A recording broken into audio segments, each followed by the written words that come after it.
10वीच्या मराठी माध्यमाच्या गणित विषयाच्या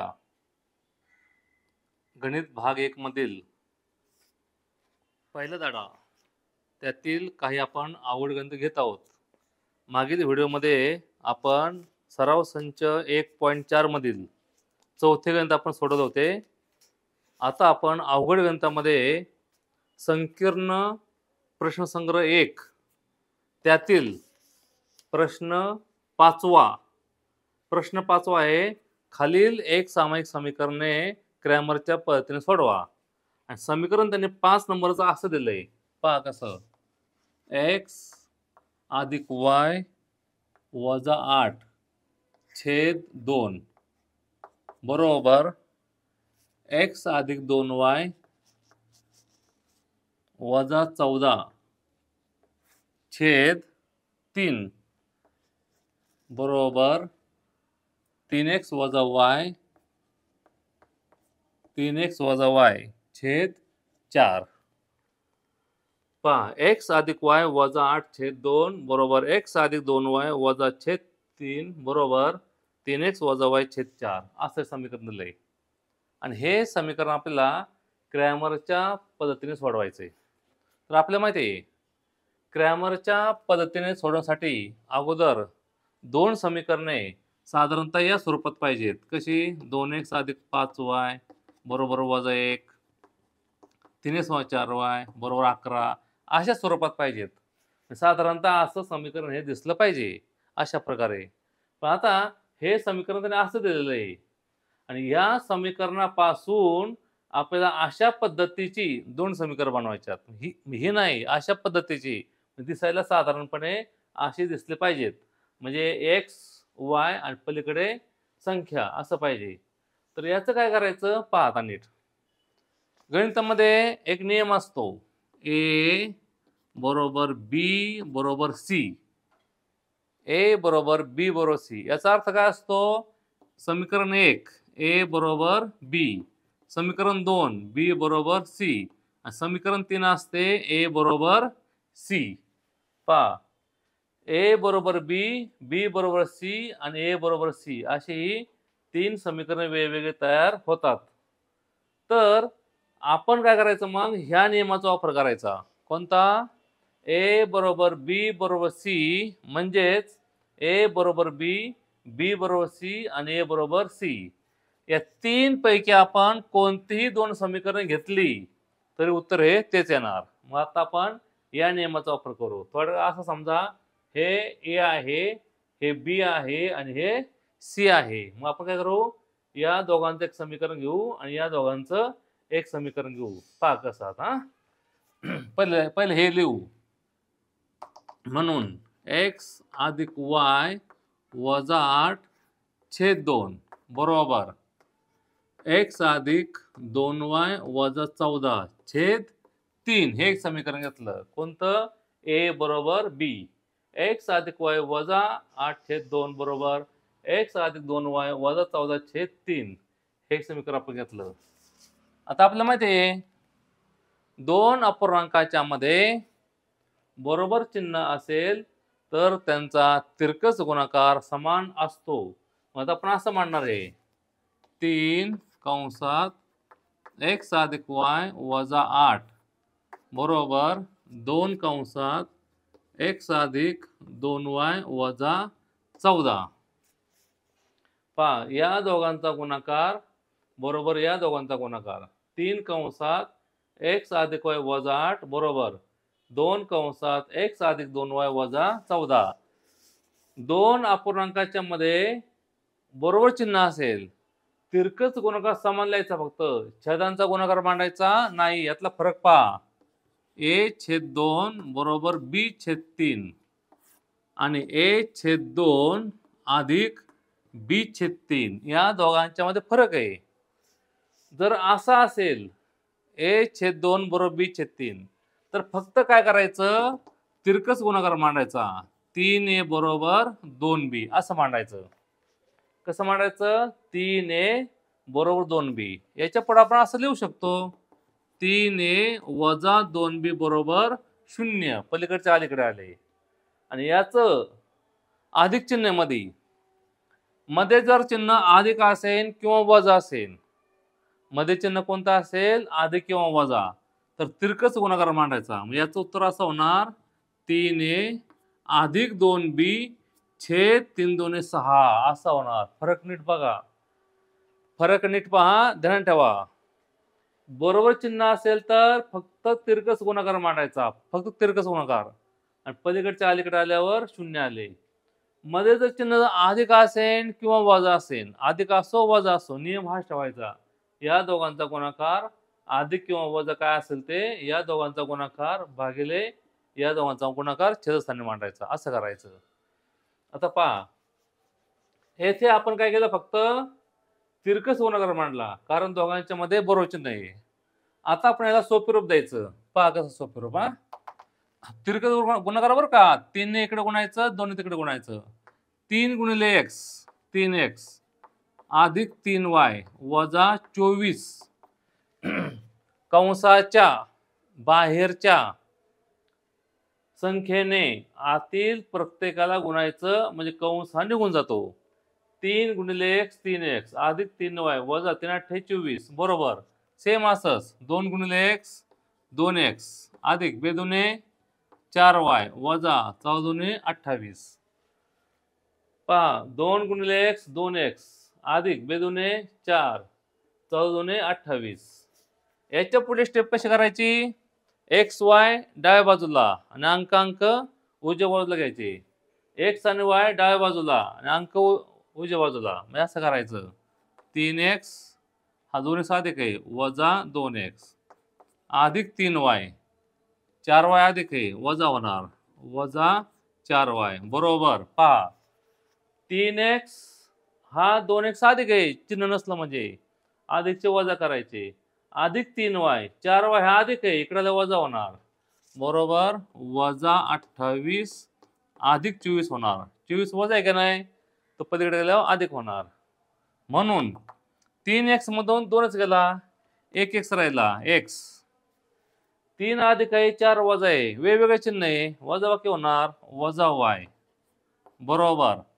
28 वजा आहे 24 अधिक आहे, वेगवेगळे चिन्ह आहे की नाही, मग त्यांचे काय होईल, वजा वाक्य होईल. चिन्ह मोठ्याचे वजा 4 वजा 4 चिन्ह मोठ्याचे. जरी या ठिकाणी चिन्ह अधिक असलं तरी यांची बेरीज करायची नाही. ह्या संख्येला वजा आहे, ह्या संख्येला अधिक आहे, म्हणजे वेगवेगळे चिन्ह आहे, त्यांची वजा करायची, चिन्ह मोठ्याचे मांडायचे. याला म्हणायचं समीकरण नंबर 1. समीकरण 1 सापडलं, ध्यान ठेवा. समीकरण 1 x वजा y वजा 4. दुसरं आता दुसरं हे घेऊ आपण, x अधिक 2y वजा 14 छेद 3 बरोबर 3x वजा y छेद 4. पहा, 3x वजा y छेद 3 नीट बघा, x अधिक 2y वजा 14 छेद 3 बरोबर 3x वजा y छेद 4. म्हणजे हे बरोबर हे लिहिलं आपण, हे बरोबर हे, म्हणजे b बरोबर c थोडक्यात. म्हणजे a बरोबर b बरोबर c या नियमातल्या आपण आधी a बरोबर b चं समीकरण तयार केलं. आता आपण b बरोबर c चं, ह्या दोघांचं म्हणजे ह्या दोघांचं समीकरण आपण घेत आहोत, b बरोबर c चं. जसं आपण इकडे केलं ना तसंच्या तसंच इकडे करायचंय, त्यात काय बदल करायचा नाही, तोच नियम. 2 अपूर्णांकाच्या मध्ये बरोबर चिन्ह असेल तर त्यांचा तिरकस गुणाकार समान असतो. मग 4 कंसात x अधिक 2y वजा 14. पहा, 4 कंसात x अधिक 2y वजा 14 बरोबर 3 कंसात 3x वजा y. म्हणून 4 गुणिले x 4x बेचोक 8y वजा 14 चोक 56. तिरकस गुणा केला आपण. 4 कंसात x अधिक 2 वजा 14 4x 4 दुने 8y वजा 14 चोक 56 बरोबर 3 त्रिक 9 9x वजा 3y 3 त्रिक 9 3 त्रिक 9x वजा 3y. ह्याच्या पुढे स्टेप कोणते, x x एका बाजूला y एका बाजूला आणि नंबर एका बाजूला घ्यायची. म्हणजे असं होईल बघा, 4x वजा 9x अधिक 8y, हा 3y वजा आहे. तो पलीकडचा अलीकडे आल्यावर वजाचं अधिक होतं, अधिकचं वजा होतं. आता वजा आहे की नाही तो अधिक होणार, अधिक 3y बरोबर 56 चे फक्त 56 वजाचा अधिक होणार. इकडे संख्या नाही त्यामुळे हा 56 फक्त वजा आहे, पलीकडे गेल्यावर अधिक होणार. आता पहा 4 कसा आहे अधिक, चिन्हच नाही म्हणजे अधिक असतो. 9 कसा आहे वजा, 4 वजा 9 चिन्ह मोठ्याचे वजा 5x, याचं उत्तर होणार आहे वजा 5x. 8 अधिक आहे, 3 पण अधिक आहे, अधिक 11y बरोबर 56. म्हणून पुढे पाहता, सुरुवातीला समीकरणाच्या सोपे रूपमध्ये सुरुवातीला चिन्ह वजा नको असतं, म्हणून या एकट्याचं चिन्ह बदली करण्यासाठी सगळे चिन्ह बदली करायची. मग थोडक्यात या समीकरणाला आपण वजा 1 ने गुणत असतो. कितीने? वजा 1 ने. वजा 1 ने गुणलं वजा वजा अधिक 5 होणार, याचं उत्तर आलं अधिक 5x. 11 एके 11 वजा 11 y बरोबर 56 पण काय होणार आहे अधिकचा वजा होणार. याला आपण म्हणूया समीकरण नंबर 2. समीकरण 1 सापडलं, समीकरण 2 सापडली. आता काय करायचं आपण, ह्या 2 समीकरणांना सोडवायचं. ते कसं सोडवायचं ते पहा. आता आपण काय करू, हे 2 समीकरण सोडवू. त्यांनी आपल्याला हे समीकरणे स्पेशली क्रॅमरच्या पद्धतीने सोडवून सांगितल्यात, त्यामुळे आपण त्याच पद्धतीने सोडवायचं. जर त्यांनी काय उल्लेख केला नसता तर आपण हे सहगुणक समान करून समीकरणांची बेरीज वजाबाकी करून सोडू शकतो. कसं सोडू शकतो, पण त्यांनी आपल्याला सांगितलंय क्रॅमरच्या पद्धतीने, त्यामुळे क्रॅमर पद्धत वापरायची. ती पहा कशी. आता x वजा y बरोबर वजा 4, 5x वजा 11y, 5x वजा 11y बरोबर वजा 56, वजा 56. आता आपण काय केले, हे 2 समीकरणे एका खाली एक लिहून घेतली. आता आपण ते पुसून टाकूया. पहा आता आपल्या क्रॅमरच्या पद्धतीने सोडवायचंय. अगोदर डी लिहायचा असतो. डी म्हणजे काय लिहायचा, शेवटच्या संख्या झाकायच्या, जे राहील ते लिहायचं. सहगुणक नसला म्हणजे 1 असतो. कोणत्याही पदाला सहगुणक नसेल तर त्या ठिकाणी सहगुणक हा 1 असतो. म्हणजे हा 1 x आहे, हा 1 y आहे. मग असं होणार, शेवटचे अंक झाकले किती राहिला मग 1 वजा 1, इथे राहिले 5, इथे आले वजा 11. म्हणून डी बरोबर आपल्याला आता हे याची निश्चयकाची किंमत काढायची. तर कशी काढायची असते, पहिला कंस वजा दुसरा कंस. पहिल्या कंसामध्ये या दोघांचा गुणाकार मांडायचा. कसा बघा, अधिक 1 गुणिले वजा 11, या दोघांचा गुणाकार पहिल्या कंसात. दुसऱ्या कंसामध्ये वजा 1 गुणिले अधिक 5, या दोघांचा गुणाकार पहिल्या कंसात, दुसऱ्या कंसात ह्या दोघांचा गुणाकार. मध्ये चिन्ह कायमचे वजा मांडायचे, कायमचे, इथे कायम वजा राहणार.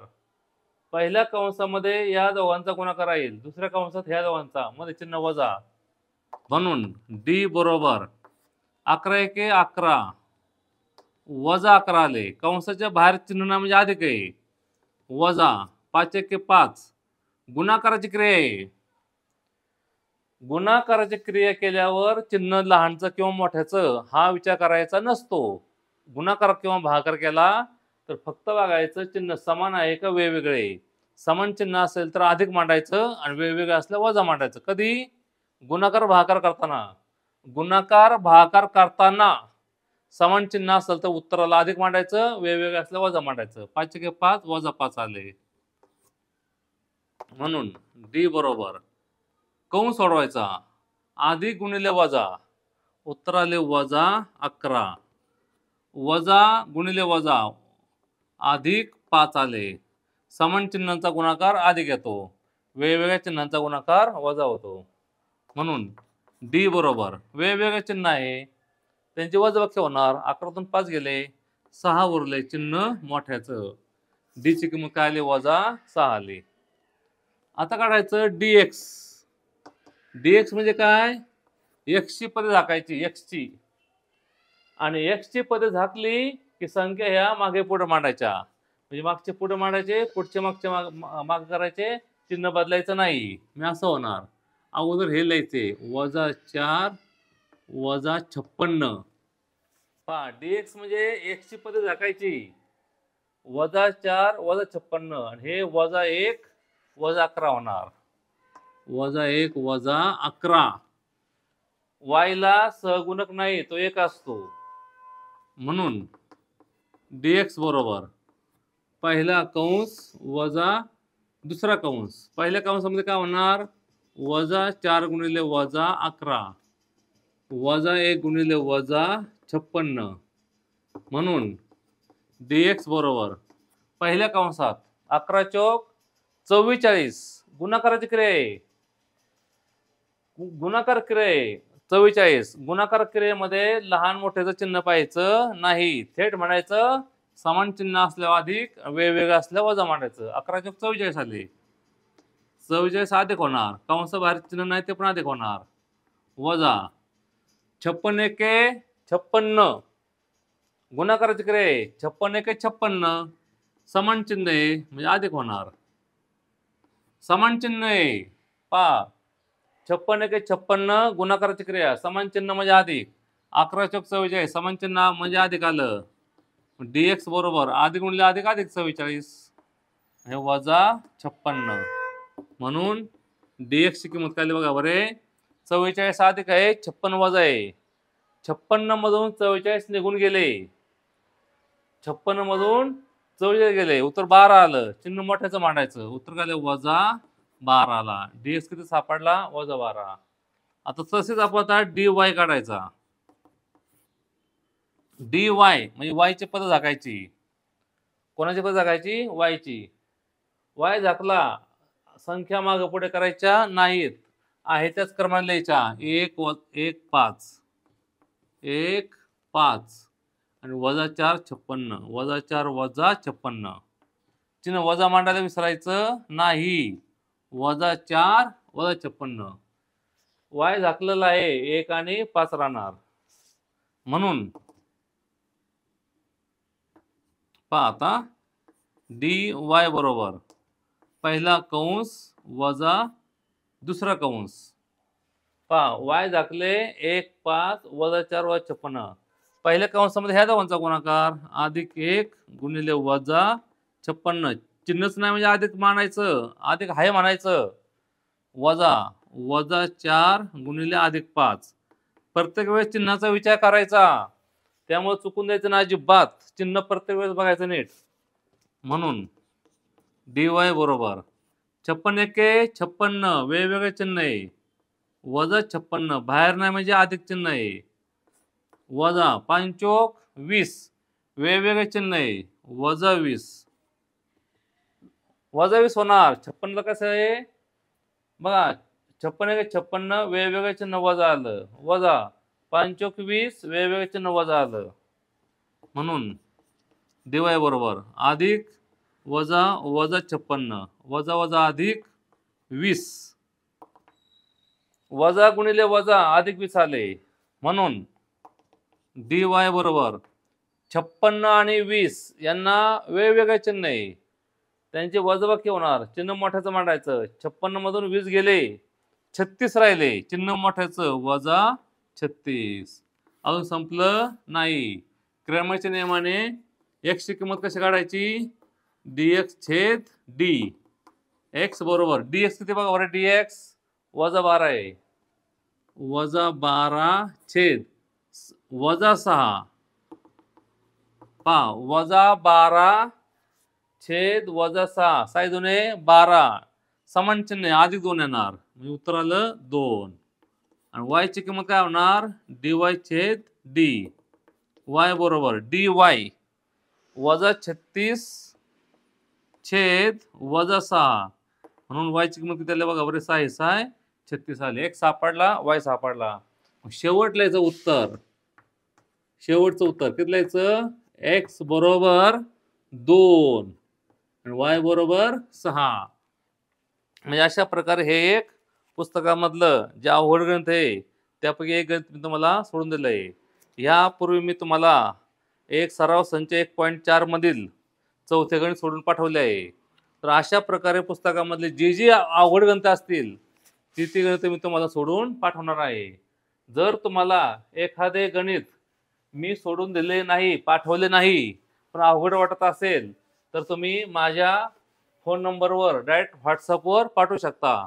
माझा व्हॉट्सअप नंबर आहे 99 21 21 59 43 आणि यूट्यूब चॅनलचं नाव आहे Bhor sir the maths master. ह्याचे तुम्ही सर्च करा. धन्यवाद.